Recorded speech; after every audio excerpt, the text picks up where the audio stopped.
Do you currently own a recruiting agency or at a recruiting agency and you just see the same thing happen over and over and over again? Check out this video right now. I'm going to talk about the different patterns, downfalls, and really how to avoid them.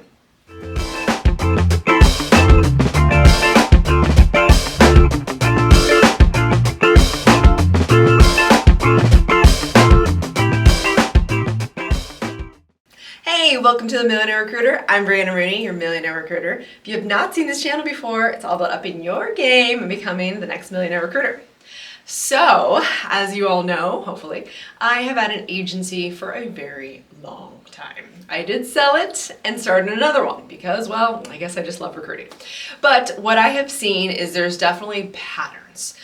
There's trends always in the industry, but there's also patterns that agencies tend to do wrong. I myself have done many of these things wrong, which is why I feel pretty comfortable talking about it. But I would say number one that we've all realized at this point, hopefully, is that you can never take your foot off the gas when it comes to biz dev. Yes, there was a time where I had well over 50 clients.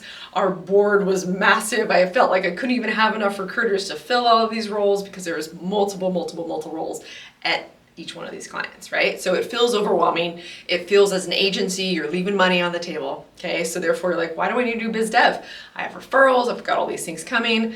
Well, it's because all of a sudden things can change in a blink of an eye. Does it make sense? Not always, but did we see some kind of things coming? You know, like after COVID, we saw a dip, but then we saw a surge. And then now we saw a dip even farther, in my opinion, down from COVID. So we got caught. We got caught on this great parade, this great roller coaster that we call recruiting, and it dipped a little too low. So never take your foot off. Always keep networking. It will really help you.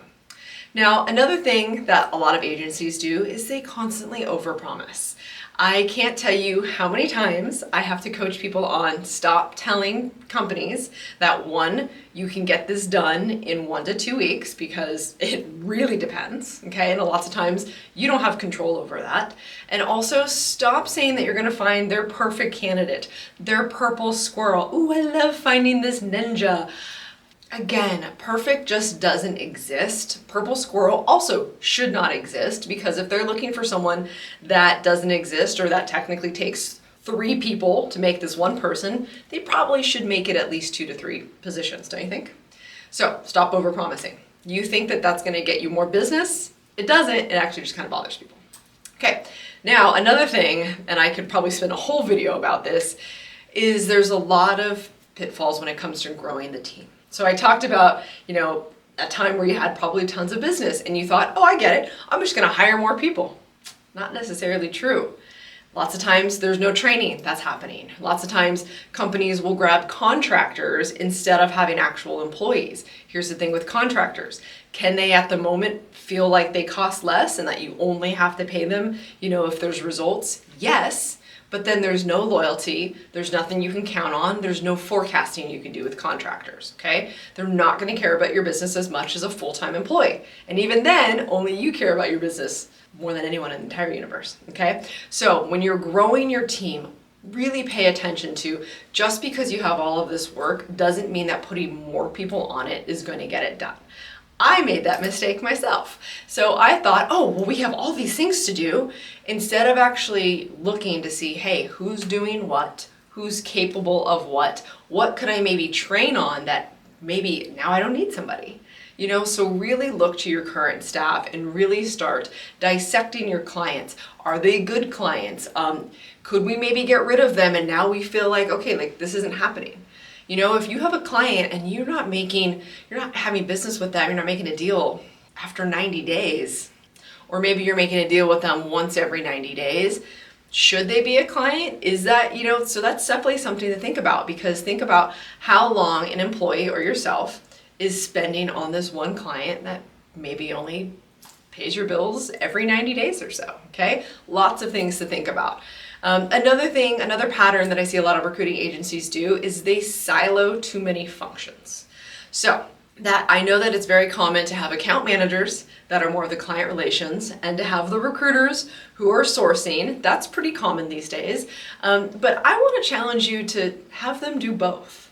Could they get their own business? Can they manage their clients? And now, because they already know their clients so well, could they also source? Maybe that's a way to grow. But what I do see that I think is a really big problem is I see sourcers versus recruiters. So we have the initial person finding them. Sometimes they do the intake, sometimes they don't. Then they pass them on to the recruiters, which handles the candidate experience and the close. Again, I think that's one job. And I think people could do it really, really well. Naturally, I think that there's going to be people who do one thing better than the other, which means let's talk about incentives and commissions. So something that agencies don't do all too well is commissions and incentives. Here's the thing. Entrepreneur spirit is strong, which makes me, by the way, very, very happy, which is why we have the Millionaire Recruiter program and why I've spent the last year teaching people how to open up their own agency. But the thing is that if you don't keep your people happy and you're not constantly incentivizing them and you're not constantly waving a little carrot in front of them, well, they're gonna start looking elsewhere or they're gonna start doing their own thing. Okay, so that's pretty common.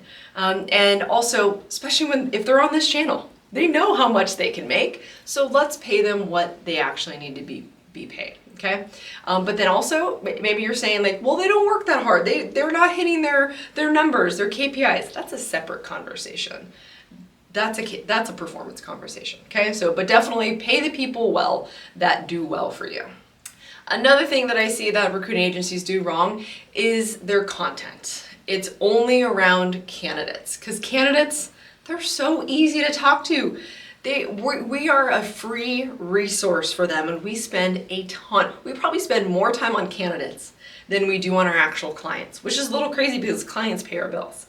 Okay, so you have to also gear your content to clients, because the clients are the ones that you have to build this relationship with. Now, naturally, candidates too, of course, you can't forget about them, and the candidates will probably become your clients one day, but still, know who you're talking to. Know why you're talking to them, and have that fine line. Another thing you recruiting agencies do that I really think you should avoid is playing the transactional game. Does it feel good just to, hey, here's my contingency bill, see you later, bye, maybe we'll talk, maybe I care if my candidate did well, maybe I don't. That's so transactional. I think now clients know better, candidates know better. After COVID, this whole thing kind of erupted, and it's like, look, either you play strategy or you get the hell out. It's going to be difficult, and you're going to constantly be like, oh my God, why is this not working? Why do I constantly have to, cold call? Why am I doing this? So you want more referrals, and you want to slowly take your foot off the biz dev, be strategic. Plus, it gives us a better name.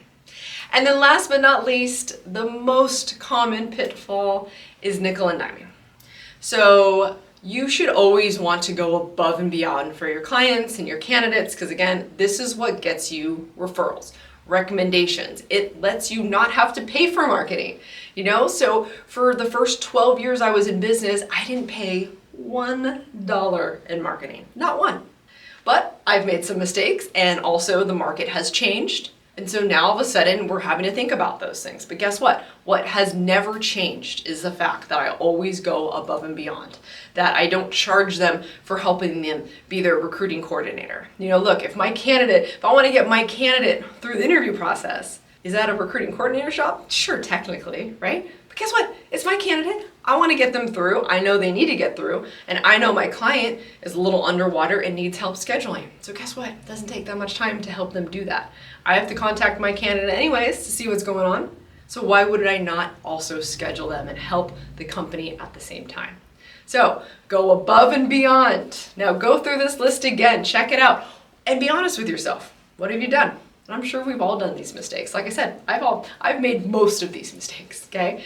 But we can always do better. We know better, we do better. So I'm super excited to see you start doing better in your agency, or if you're new to this, we can tell you all you want to not do these things, right? You're probably gonna have to learn on your own, and that's fine, but learn, pivot, and have fun with it. And I would love to hear in the comments below, let's have a moment where we're really self-aware. What have you done? But more importantly, what have you learned from that you would never do again? That I want to hear. So thank you all so much for being here with me every Thursday. Now, again, if you have questions, put them down there. We're going to put them in our news article, which hopefully you've already signed up for. That's really fun. We have the Ask Brianna section, like the Ask Abby. Can't help but love that. But love seeing the comments and the subscriptions going up. See you next week. And don't forget, money is just a vessel to do all the amazing things you want to go do in life. So go live it. See you next week.